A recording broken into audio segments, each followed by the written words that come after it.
outro veio aqui, que gostou. Ela foi ligada.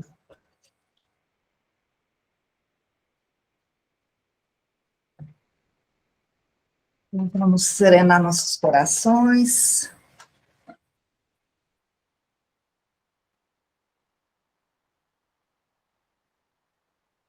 Vamos elevar nosso pensamento a Deus, a Jesus, a espiritualidade amiga que vem ter conosco, os mentores dessa seara, irmão Chico, os mentores de cada um de nós. Vamos agradecer essa oportunidade de mais uma vez podermos estar aqui, unidos presencialmente e conectados virtualmente, para mais um dia de estudos e busca de esclarecimentos para a nossa caminhada evolutiva. Te rogamos ao Mestre amado, que envolva todos nós em fluidos de amor, de paz, de harmonia, de fraternidade.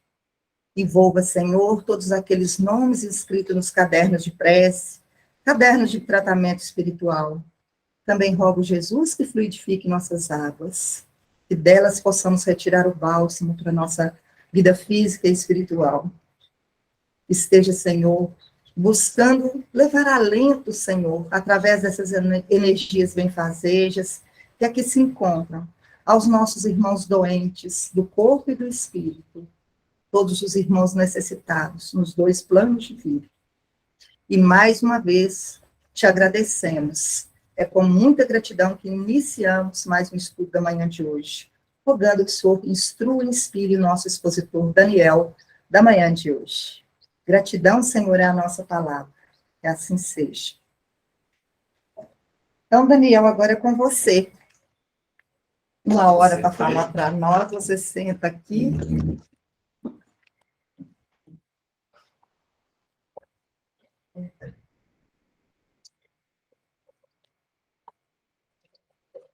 Bom, vamos cumprimentar, né, com a paz de Jesus, os irmãos aqui presentes, né, os irmãos também que estão aqui conosco virtualmente.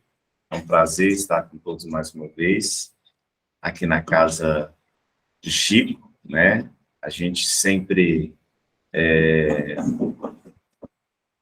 nesses momentos, conta com a ajuda dos irmãos também, com comentários, com perguntas, né. O pessoal que estiver participando online também pode fazer pergunta, só levantar a mão que a gente, acho que tem que escrever, né, Cida? Tem que escrever ou, se você preferir que eles levantem a mão e falem, eu fico olhando aqui se eles... Ótimo. Então, a Cida vai controlar aqui. Deixa eu só abrir o bate-papo aqui, então, porque aí a gente pode ler, né, os comentários, as perguntas,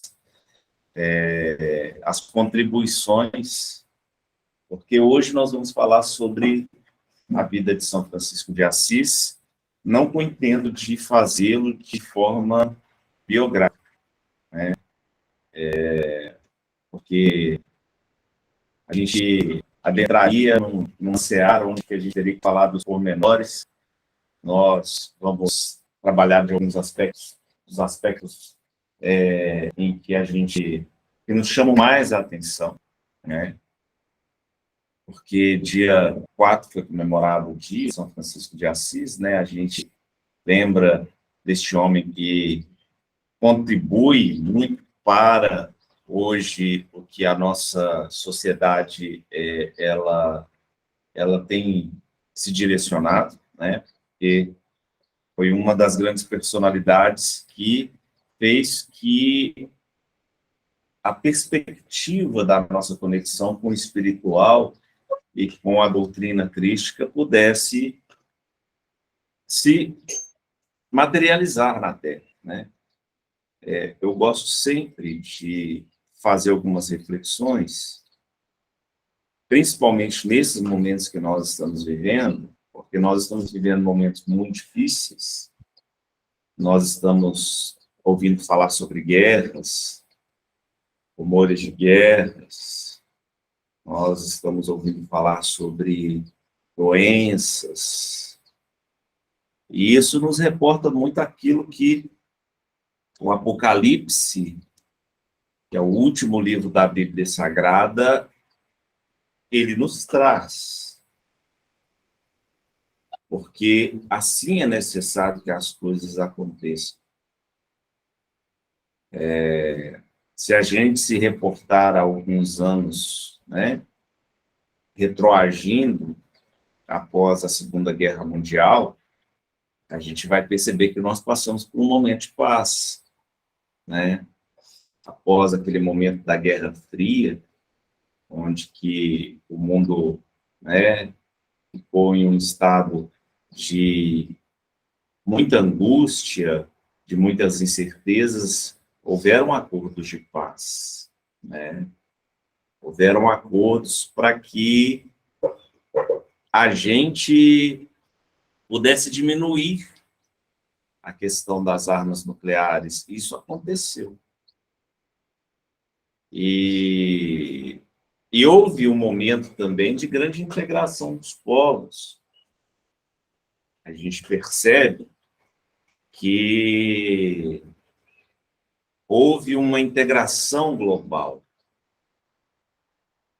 houve uma troca mercantil, houve um fluxo de pessoas que visitavam os países, né, e empresas que fundavam-se na América do Norte, produziam na China, empresas que se fundavam na China e iam para a América do Norte.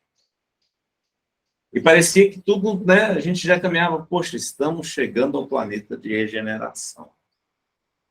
E havia-se, né? E daqui a pouco vocês vão entender por que estou falando sobre isso, neste dia que nós vamos falar sobre Francisco. E havia-se, inclusive, algumas perspectivas espirituais, né? E alguns diziam, nossa, a partir deste ano a gente começa, se nós não entrarmos em guerra, né? Houve alguma coisa assim da data limite. Mas, de repente, surge uma pandemia. O mundo já estava estranho da pandemia. Já governos se acendiam e começavam a estabelecer algumas rixas, né? Claro que sempre houveram ataques no Oriente Médio. O Oriente Médio ele sempre foi um local meio assim que um barril de pólvora, né? Aqueles atentados do World Trade Center, mas coisas pontuais. E aí, o mundo já estava ficando muito esquisito, e em 2019 surge essa pandemia do coronavírus.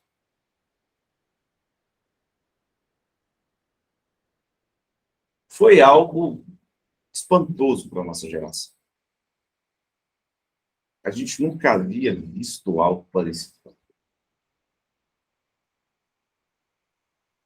Essa questão de o mundo inteiro parar.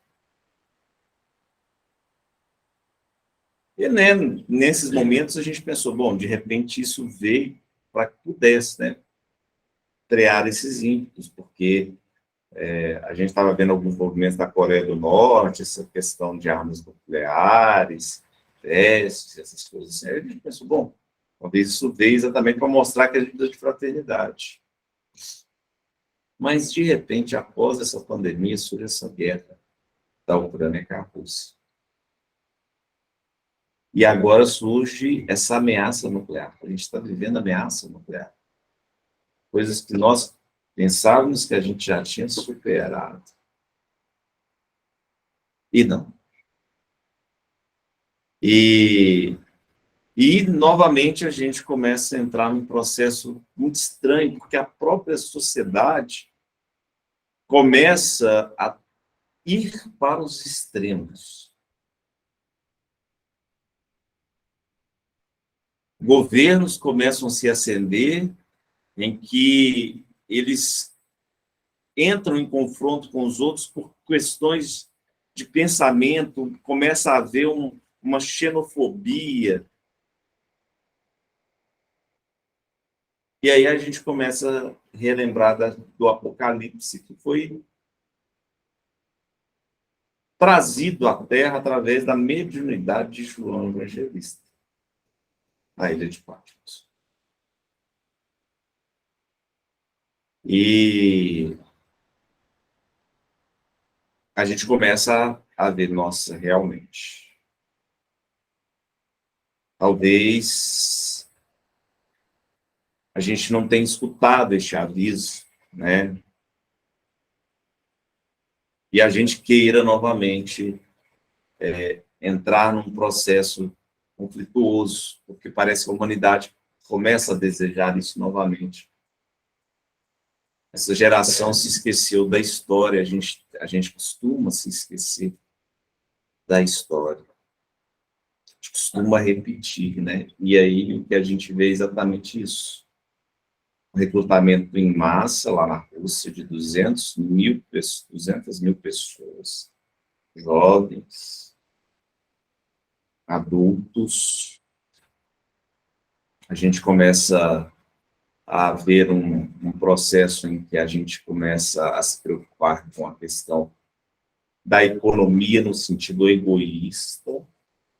Estava vendo ontem no jornal, pela manhã, a questão que o mercado americano está impondo a maior restrição econômica por causa dos semicondutores, porque eles querem proibir que as empresas americanas exportem para a China e querem proibir aqueles que produzem, os outros países que produzem alguma coisa com matéria americana de também. E começa a haver uma separação, isso é muito perigoso. Porque, não sei se vocês já tiveram a oportunidade de estudar a questão espiritual do comércio, porque tudo que acontece no mundo acontece a partir de algumas metodologias espirituais. E aí, dentro dessas metodologias espirituais, o dinheiro é uma delas. A gente fala que o capitalismo é algo desenfreado e tudo, mas o dinheiro o processo de troca é uma desculpa, né, que a gente tem para interagir. A gente precisa do processo da troca. Claro que a gente ainda faz isso de uma maneira ainda ambiciosa, mas, na verdade, chegará o momento que isso se harmoniza. Mas a gente tem escolhido o lado do negativo da força.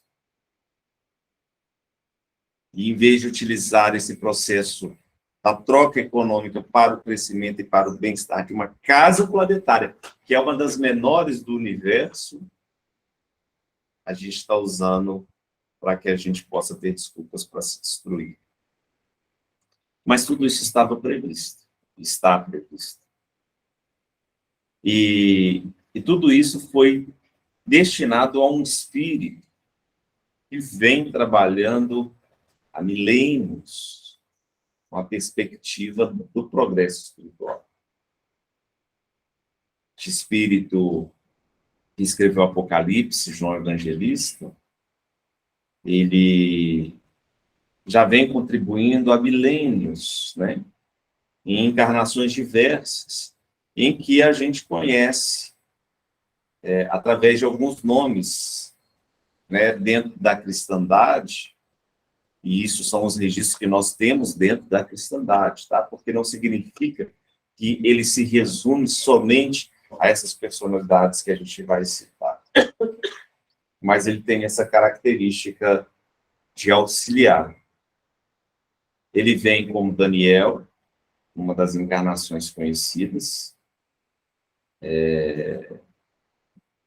na época de Nabucodonosor, e traz grandes profecias. Depois ele vem como João Evangelista, dá continuidade a este trabalho, é conhecido como discípulo amado, né? O único daqueles que ficaram com Jesus no momento mais difícil, e ele é conhecido também como Francisco. São 3 encarnações que nós aqui destacamos. E como o Daniel, ele já acalmou a questão dos animais, né? Exatamente.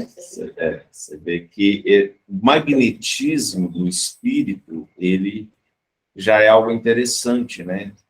Ele mantém esse magnetismo, porque nenhum de nós perde aquilo que conquistou.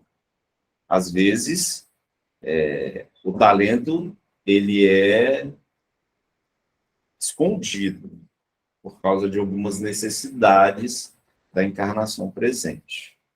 Mas perder nós não perdemos. Nenhuma conquista. Nenhum espírito retrocede.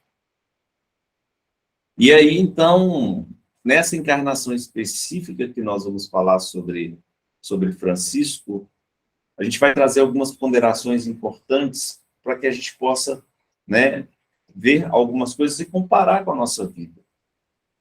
Porque o que servem, né, as missões dos espíritos que nos servem como referência?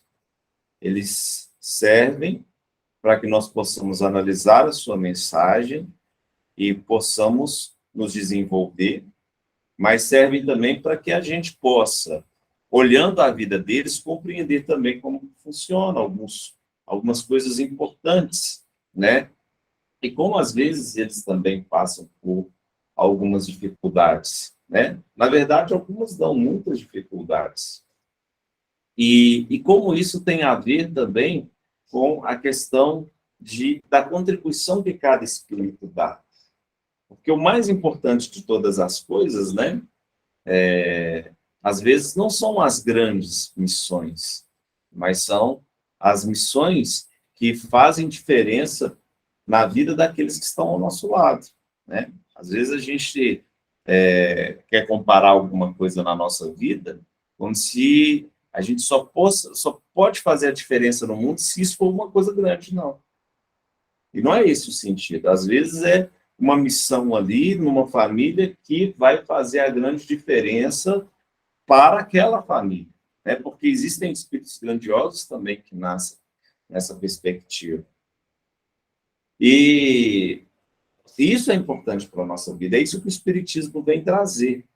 Ele vem trazer essa perspectiva do progresso de um grupo familiar, de um grupo que se reúne e que não se reúne por acaso, né? Eles são direcionados ao nascimento em um lar, são direcionados, às vezes, ao nascimento em um determinado tempo, para que ele possa ali auxiliar e cumprir a sua missão. E aí, então, Francisco, esse espírito, né, João, que vai ser conhecido como Francisco, ele escolhe nascer em Assis. Por quê? Né? Era um tempo necessário. Nos conta o livro Francisco de Assis, que a gente vai utilizar como um direcionamento, uma bússola na nossa fala de hoje, nos conta que, após os episódios, né, que marcaram o final da vida de João Evangelista, que ele havia passado pela ilha de Patmos, que havia ali sido o único dos discípulos que não morreu assassinado. Por que João Evangelista não morreu assassinado? Porque karma, a necessidade dele não estava ali impresso para que isso acontecesse. Por que os outros discípulos morreram assassinados? Porque o karma deles tinha isso, né? Significa assim, então quer dizer que às vezes estar com Cristo não significa a gente perder o nosso karma? Significa. Às vezes a gente ganha coragem para a gente passar por esse karma, né? Isso é algo muito importante, onde que às vezes a gente até perde a fé, né? Às vezes a gente acha que porque a gente é uma pessoa religiosa que a gente não pode adoecer, que a gente não pode passar dificuldade financeira, que a gente não pode passar por momentos de grande confusão social. A gente acha isso, né? Mas muito pelo contrário. Se nós nascermos, a gente nasceu num seio de uma perspectiva de características, é porque a gente tem que passar por eles. E aí o que acontece? Essa perspectiva do espiritual e dessas mensagens que nos chegam, e deste conforto dos espíritos, é exatamente para que a gente possa ter coragem para vencer, para superar e não fugir. Tem uma pessoa, assim, no bate-papo, né? Outro dia a gente estava comentando as questões das doenças que a gente traz, por exemplo, dentro da doutrina, a gente está na doutrina e já tem o conhecimento de vidas passadas, do que a gente traz para ressarcir a dor. Mas tem doenças que você traz e, tipo assim, mesmo você passando por elas, elas não te podem você trabalhar com Cristo. E você leva aquilo tranquilamente. Aí eu escutei de uma pessoa assim, mas toda doença é relacionada a uma emoção. Também concordo. Mente sã, corpo são. Mas nem sempre. Às vezes você está com o espírito assim, maravilhosamente bem trabalhando. Mas você trouxe algo para ressarcir. Sim. E é com o tempo que você vai trabalhando isso. Né? Vai amenizando. De repente, você perdeu o braço e você está só com a dor nele. Então, assim, a gente precisa não radicalizar nada, extremos de nada, sempre o caminho do meio, do equilíbrio, e é isso que a gente tem que buscar, né? O Chico costumava dizer que de 10 em 10 anos ele ganhava presente, que era uma cirurgia. Né? Ver como é que o espírito, né, o corpo, né, era um corpo mirrado, né? E o que a gente vai ver na história de Francisco também é isso, essa característica, né? Porque o que acontece também, né, o corpo às vezes também não suporta a carga vibratória de um espírito elevado, né? Há quem diga que Jesus não suportaria mais tempo na Terra com o corpo que ele tinha, por causa da característica do espírito, né? Isso também acontece em cada um de nós, né? Há essa possibilidade, né, do aprendizado sem que às vezes a gente possa passar no extremo da doença, né? Você pode vir para este equilíbrio, mas não significa que você, né, não passará por esses desafios. Então, isso é uma coisa, um primeiro ponto, né, em relação a essas questões, porque o que é preciso?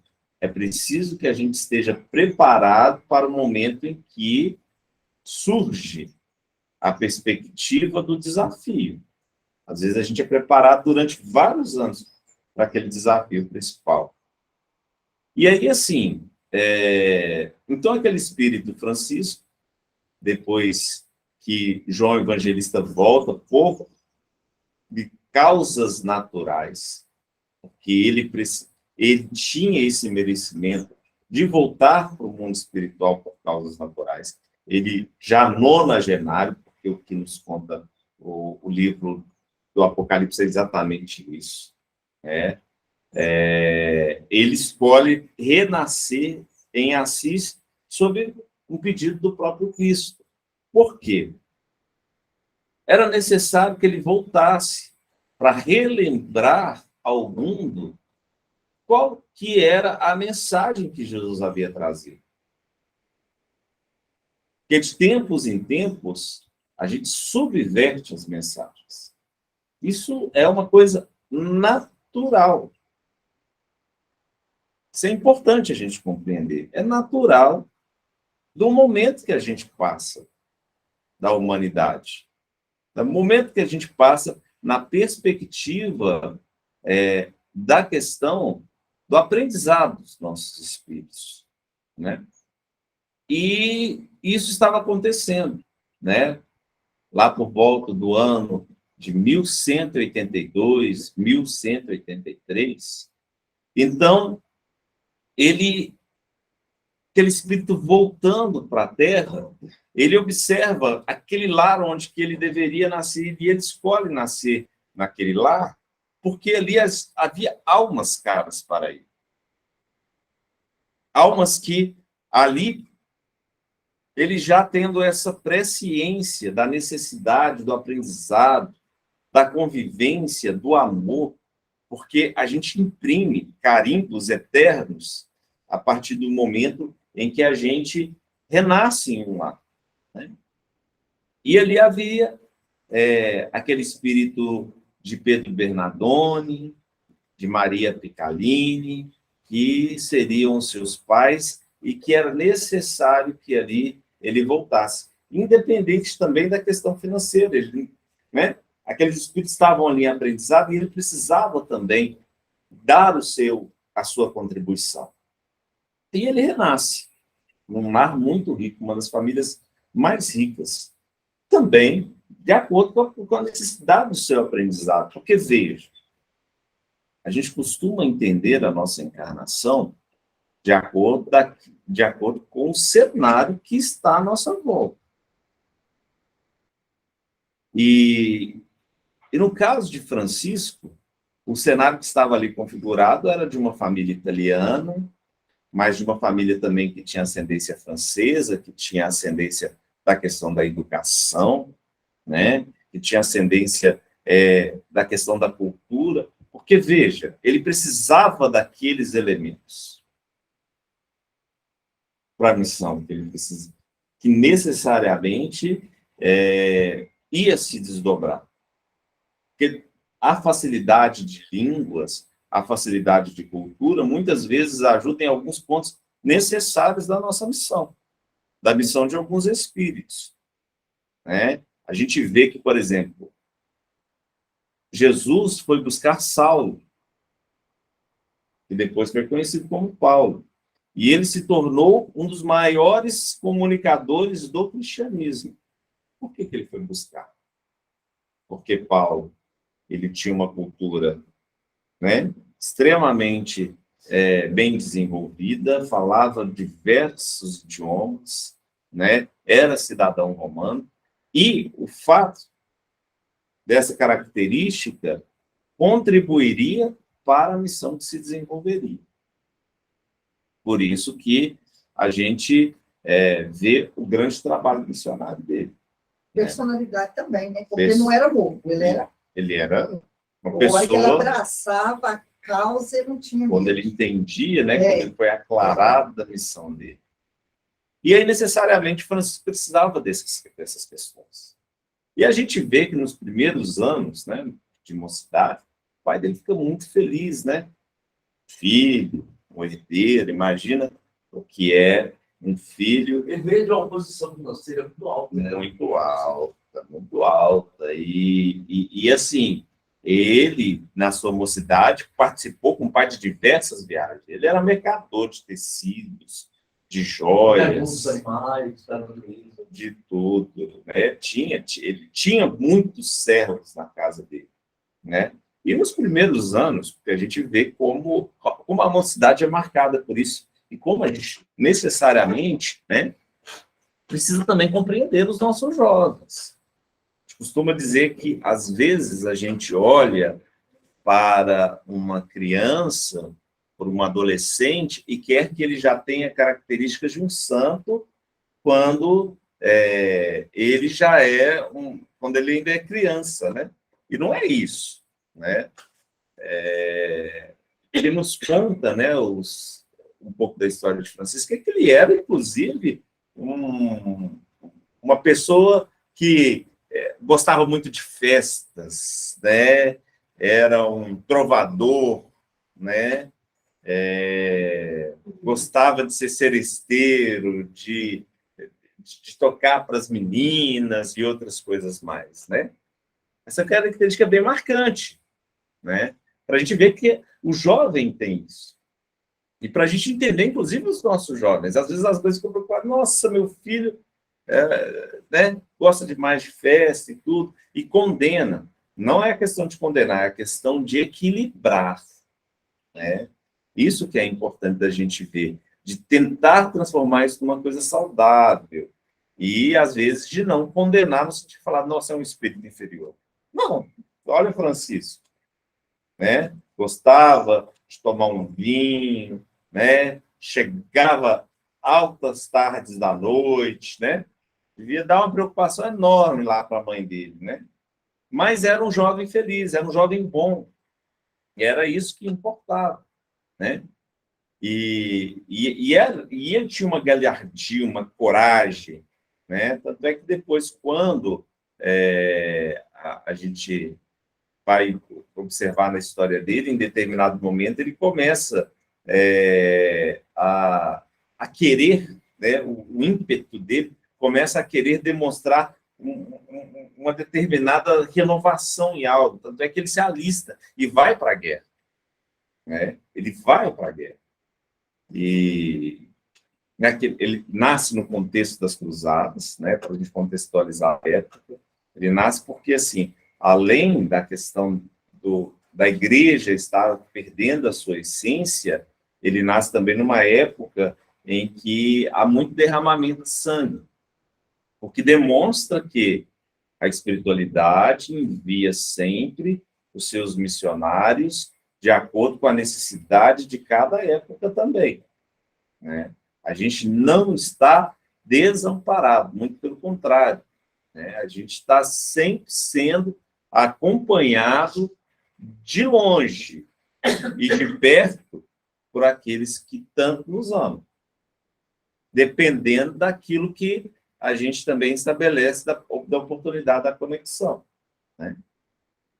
E aí, então, ele vai para a guerra, ele pega em armas, ele quer se tornar, né, um libertador. Era a mensagem que estava impressa no coração dele, só que ele estava um pouco equivocado em relação a isso. E, evidentemente, que em meio àquele espírito que já estava acostumado com as questões mediúnicas, que já trazia isso na bagagem, em determinado ponto há um despertar. Principalmente quando ele fica doente, porque nos conta que ele, inclusive, foi parar em prisões por causa desses conflitos, né? E aí depois ele volta para casa muito doente. E quando ele volta, para a gente ver como é que às vezes a doença ela é um estupim de algo, É uma provação. uma provação e às vezes uma oportunidade. Socorro, né? Socorro. E aí, então, ele começa a ouvir algo dentro dele, uma voz dentro dele, né? Começa a esclarecer a respeito do que ele vinha fazer. O que acontece muitas vezes com a gente também, né? Por isso que é importante a gente, nos momentos de dificuldades, a gente escutar essa voz interior, utilizar a oração. E aí, então, ele escuta essa voz que chama exatamente para a reconstrução da igreja dos fiéis. E no primeiro momento, ele começa a entender que a reconstrução dessa igreja seria uma reconstrução de templos de pedra, né? Tanto é que ele começa isso pela igreja de São Damião. E ele começa a pedir, então, esmolas, né? Ele começa a pedir pedras para reconstruir. Ele larga tudo que tem, a riqueza dele, para começar a cumprir a missão dele. Tanto é que o pai dele, no primeiro momento, ele não permite, né? Pega ele, joga lá, prende ele e fala assim, não deixa ele sair daqui, não. Só que o espírito materno, o espírito de mãe, quando vê, né? O sentimento de mãe sempre algo muito próximo do divino, né? E talvez seja realmente o sentimento mais próximo do divino, é o sentimento de mãe. Principalmente a mãe espiritualizada. E aí a mãe dele o libera, né?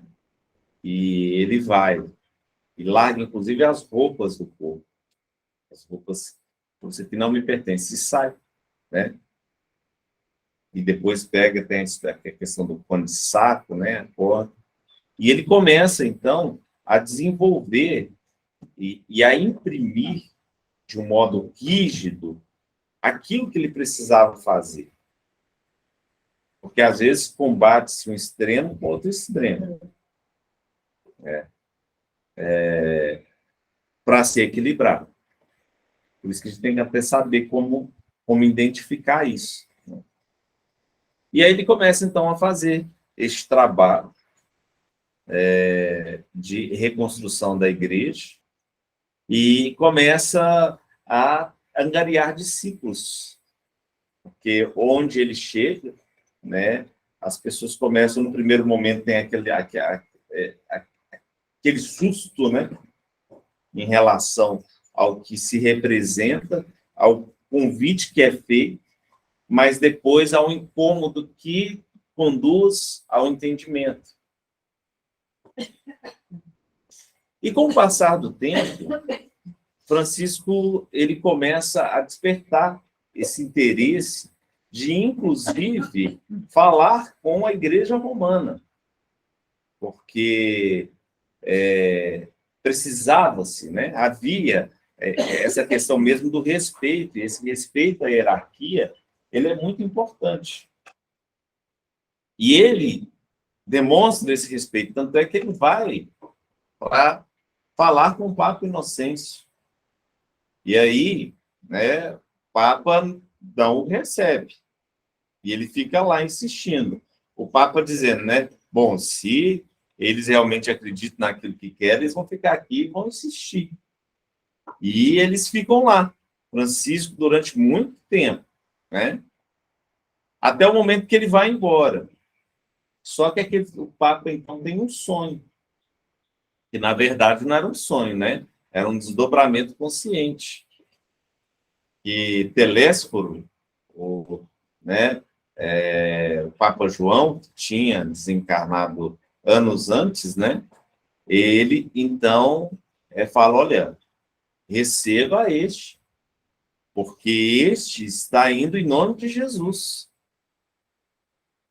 para reconstruir a igreja, para redirecionar a igreja.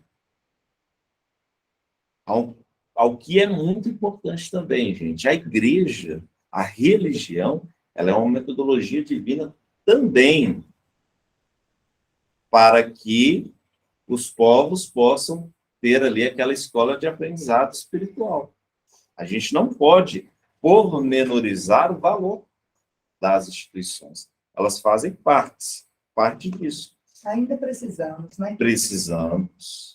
Eu fui a uma reunião quinta-feira, reunião evangélica, peguei no Batista. Uma coisa maravilhosa. Sim. Muito bom. Todos têm a sua parcela de contribuição. Né? O Espiritismo vem trazer a sua parcela de contribuição. Eu falei para eles que eu era espírita, que eu representava a fraternidade. Mas eu achei muito bonito o os batistas cumprem um papel muito importante, os católicos cumprem um papel muito importante. Padre Paulo, Francisco, a igreja, aquele parceiro, Padre Marcelo, Padre Paulo, Francisco. A verdade não é religião, não é nada. É pessoas, né? É a fé. Pessoas que estão ali dentro, assim como foi o que Jesus falou, é que vai deturpando a mensagem do Cristo, em qualquer uma. Em qualquer uma, né? Mas e vão contribuindo, dão a sua contribuição, às vezes não fazem mal. Ignorância mesmo. A obra é de Jesus, a obra não é nossa. Mas a Jesus tarefa sabe. é nossa, como diz o Carlos Conceição, a obra é de Jesus, mas a tarefa é nossa. A oportunidade é nossa de avançarmos.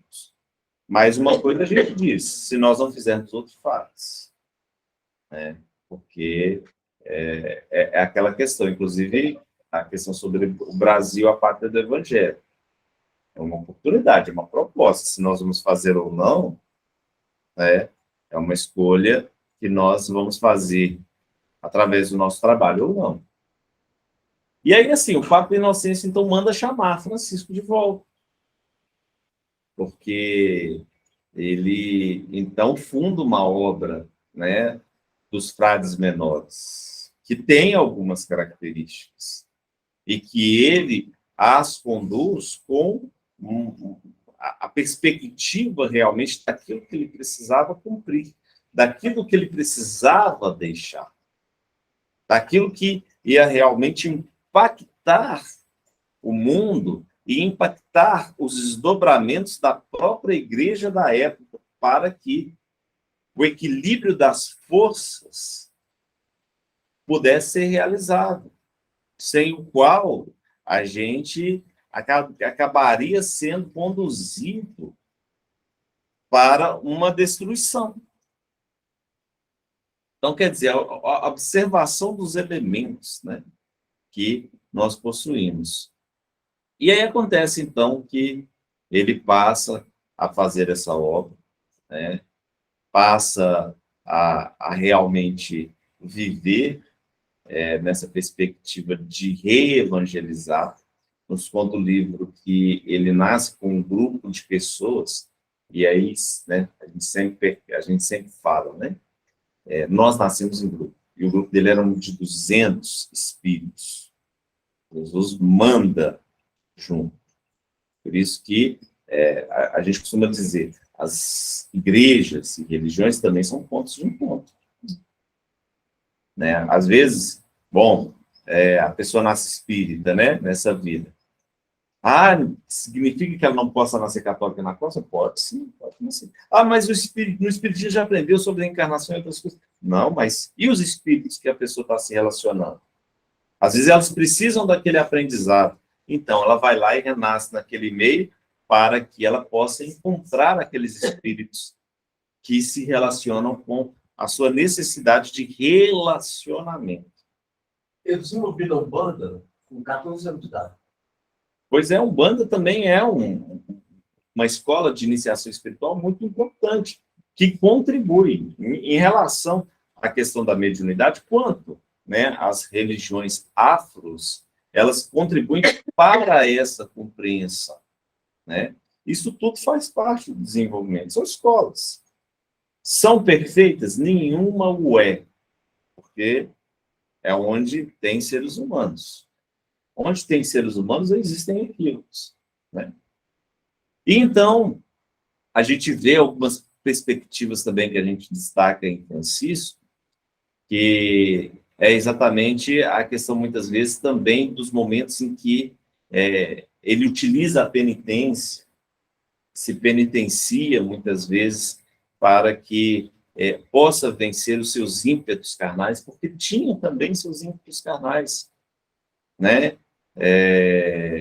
Passa por esse momento que o próprio Chico, muitas vezes, ele nos narra que ele também passava por esses instantes e ele tinha que conversar com o corpo dele. Só que o Chico Xavier, ele já utiliza um processo mais racional. O Francisco já não. Francisco havia vários incômodos que ele possuía, né?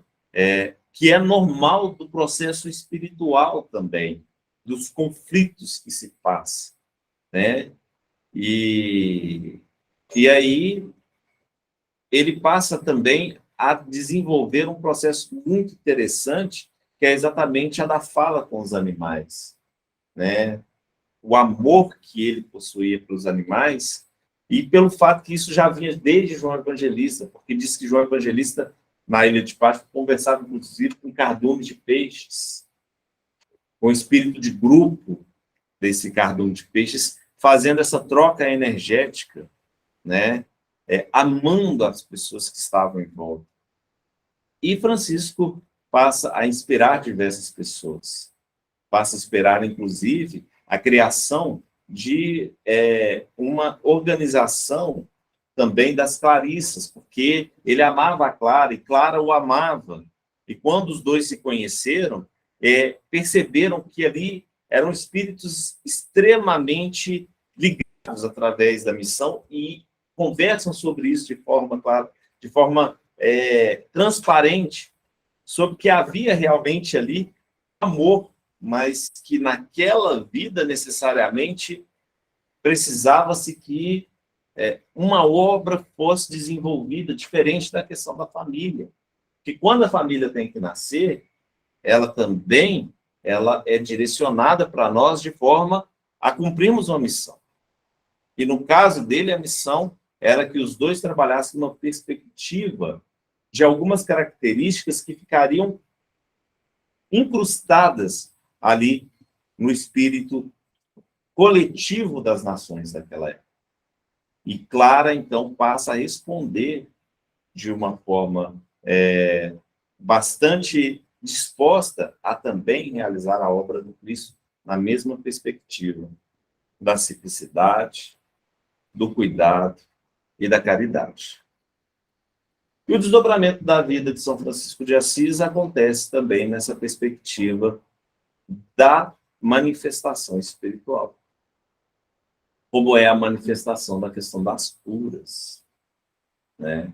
A gente percebe também que nós vamos observar na vida dele que milagres passam a acontecer. Tanto é que depois, quando o Papa Inocêncio ele é acometido pela lepra, Francisco, ele vai até ele, e através dessa manifestação espiritual, Inocêncio, ele é curado, né, dessa doença que ainda afetava, que hoje a gente conhece como hanseníase, né? Era algo que era, desde a época de Jesus, né? Você vê que Os leprosos eram excluídos até aquela época, imagina, mais de 1000 anos. Olha que pandemia demorada, né? E Francisco também vai contrair. Veja, mesmo ele sendo um espírito de grande estatura espiritual, ele também vai contrair. E depois vai ficar cego, né? E depois ele vai manifestar, antes do seu desencarne, os estigmas do Cristo, porque a vontade tanto era de viver o Cristo, ele veio relembrar o Cristo, que então ele passa a manifestar esses estigmas no próprio corpo. E depois ele vem a desencarnar com 44 anos, a missão dele, né? A Aline até estava lembrando, o povo não vivia tanto naquela época, né? Mas a mensagem, ela não precisa de muito tempo, né? Ela precisa de qualidade. Exatamente. Às vezes a pessoa acha que é o tempo que fica na Terra, a quantidade de duração. Às vezes vive pouco e faz muito, né? Como Cristo, como Francisco de Assis. Francisco, eu amo a história dele, principalmente além do amor aos animais, que ele deixa isso muito claro para nós, a música, né? Clara cantava para ele se elevava, né? Através da música. Exatamente. Eu sinto muito isso. Era uma pessoa, como se diz assim, o espírito feliz, né? Característica dele de contentamento com aquilo que ele veio fazer, né? Com aquilo que ele já trazia, com a bagagem, mesmo com todos os desafios que ele passava. E uma das questões assim, importantes que ele vai trazer é exatamente a questão do voto, né? Ele faz um voto de pobreza. Em meio àquela igreja católica na época, que era suntuosa, vejamos que assim, a perspectiva, né? Vem o Cristo, a partir do Cristo. O Cristo não fundou o cristianismo, quem fundou foram os apóstolos, através da Igreja do Caminho. Passa-se um determinado tempo, Roma passa a adotar o cristianismo como a religião principal, né? Constantino, então, passa a reconhecer o cristianismo como a religião principal e funda-se a Igreja Apostólica Romana, né? Dentro do seio da igreja, passa-se, então, a se desenvolver um processo em que muitos daquelas características romanas foi para o seio da igreja. Dentro das características romanas, o que nós vamos ter? Nós vamos ter exatamente a questão da riqueza. Então, quer dizer, começa a se desenvolver um processo de riqueza, começa a se desenvolver um processo político dentro da igreja, e ali, então, passa a ser um centro de poder. Ali, a igreja começa a se perder. Ambição, egoísmo, falando mais alto. Exatamente, por causa dos homens, né? Apesar do seio ter sido o Cristo, ali começa a se esquecer do Cristo, né? Mas então Francisco vem e começa a demonstrar a simplicidade. O voto, veja, o largar a riqueza para abraçar a pobreza, a irmã pobreza, era necessário na missão dele, né? Que não significa... Oi? Exatamente. Não que necessariamente, isso é importante, a riqueza seja um mal. Ela era um mal porque ela estava aplicada numa perspectiva equivocada.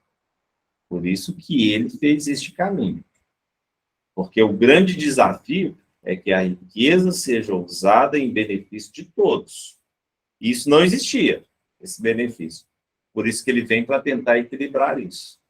E aí a gente vê o voto de obediência e também o voto de castidade, né? Que naquele momento ainda era necessário.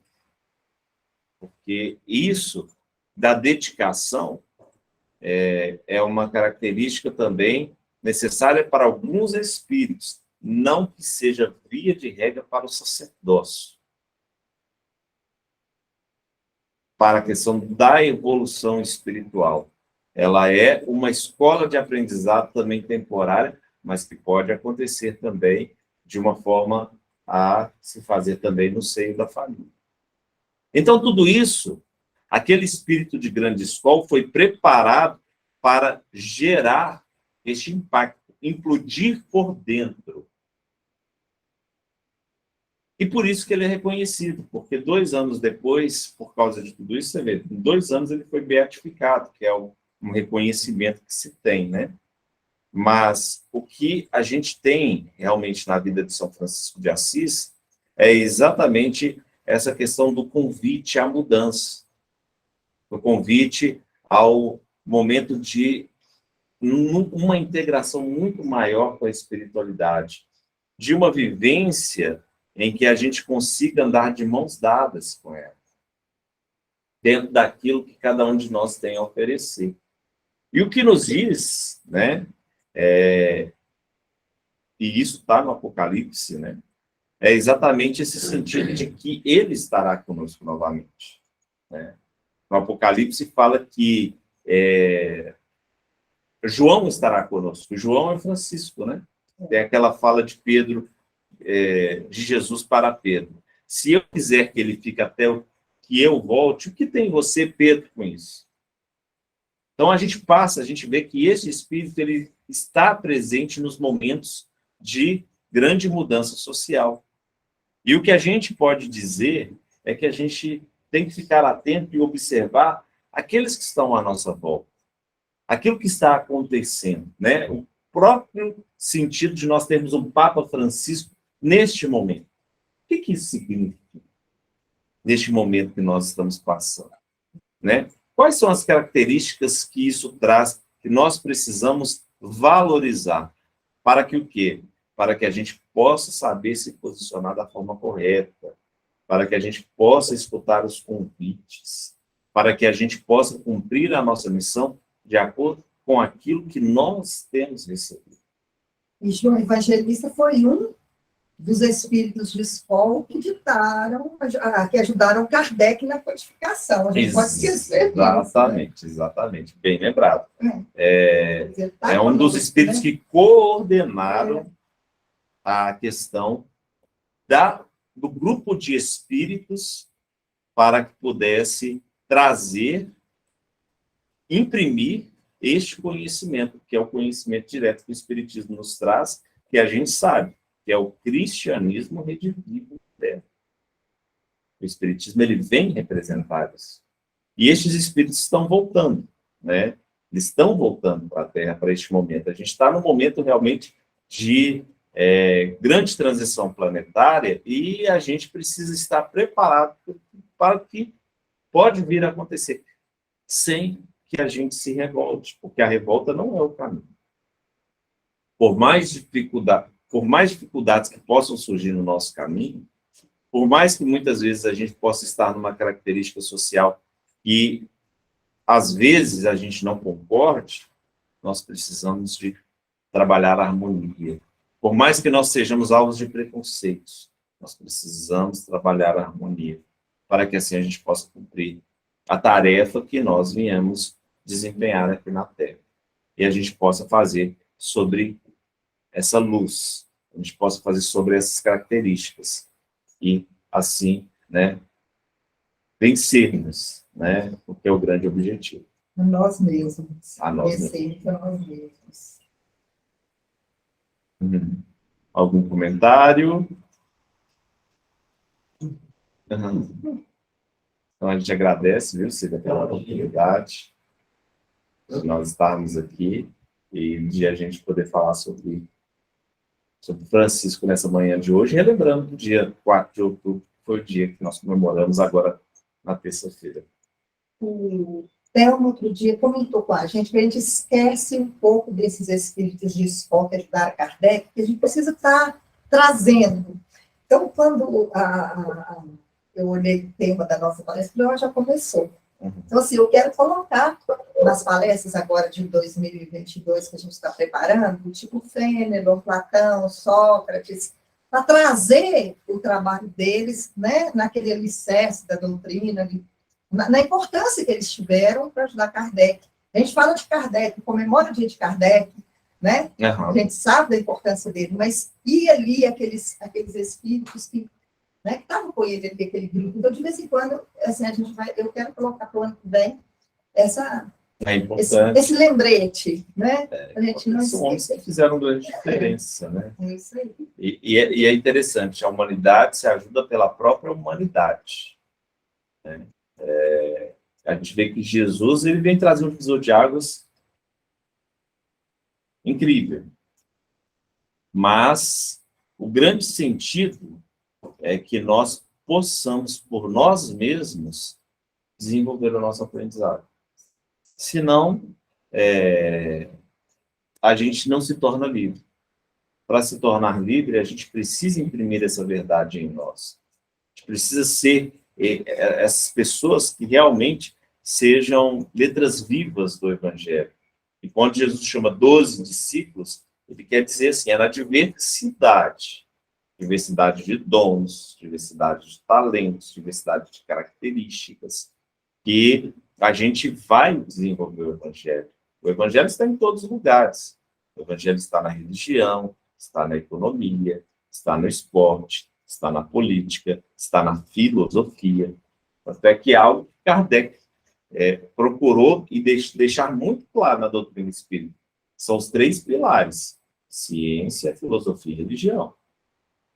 Nós temos 3 pilares. Então, ele se desenvolve dentro dessas perspectivas. Por isso que o espiritismo, ele tem uma característica bastante religiosa no Brasil, mas lá na França ele teve uma característica muito científica e filosófica. Mas também não podemos perder essa perspectiva, para que a gente possa ter esse equilíbrio, para que a gente possa conversar, saber como que, a partir disso, a gente possa ajudar na sociedade.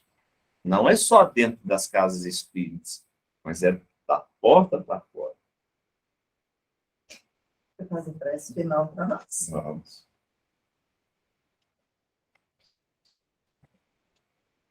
Então, vamos elevar o nosso pensamento a Jesus, à espiritualidade amiga.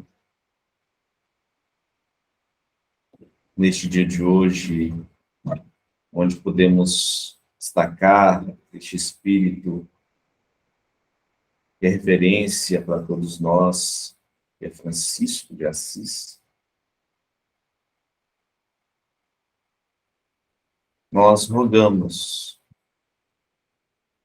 que a paz, o amor, a concórdia possam envolver a cada um de nós nesta manhã, os aqui presentes, aqueles que nos acompanham pela internet, aqueles que estão conosco no mundo espiritual, para que, na integração com as entidades amigas que administram este mundo, com os espíritos familiares que conduzem as coletividades, possamos nós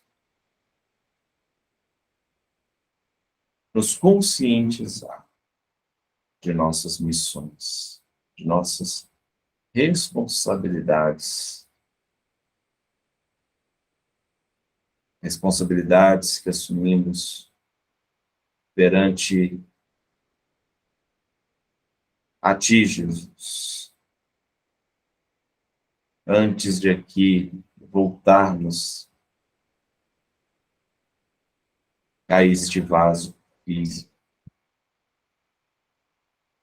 E que agora nele, muitas vezes, somos chamados para as coisas do mundo, para as necessidades humanas, que são, sim, importantíssimas, ó Senhor, e não queremos, de maneira nenhuma, menosprezá-las. Mas, ó Senhor, que precisam do cerne da essência do Espírito. Vós que nos dissestes, buscai as coisas primeiro do Espírito, e todas as demais vos serão acrescentadas. Porque, ó Senhor, as coisas do Espírito que são a bússola para o cumprimento daquilo que realmente necessitamos. E assim administraremos, faremos gestão, Senhor, sobre as coisas aqui da terra, inclusive o tempo,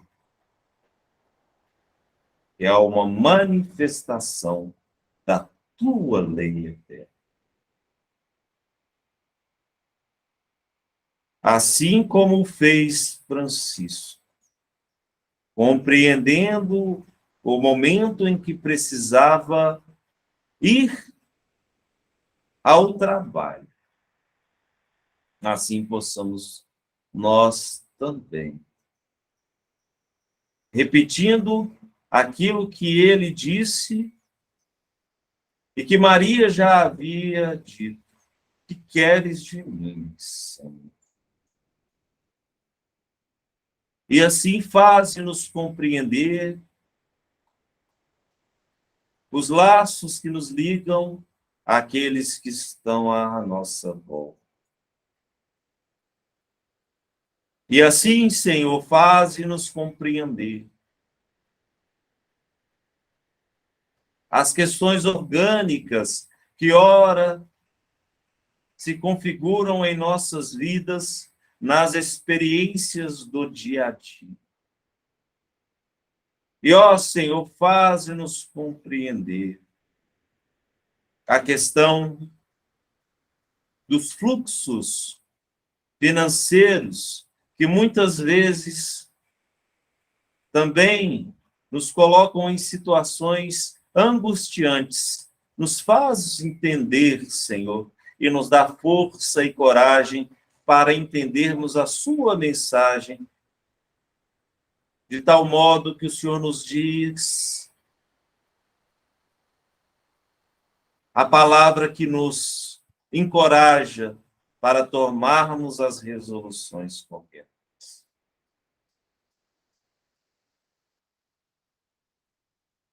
É o que rogamos, Pai, para que sejamos bons servos,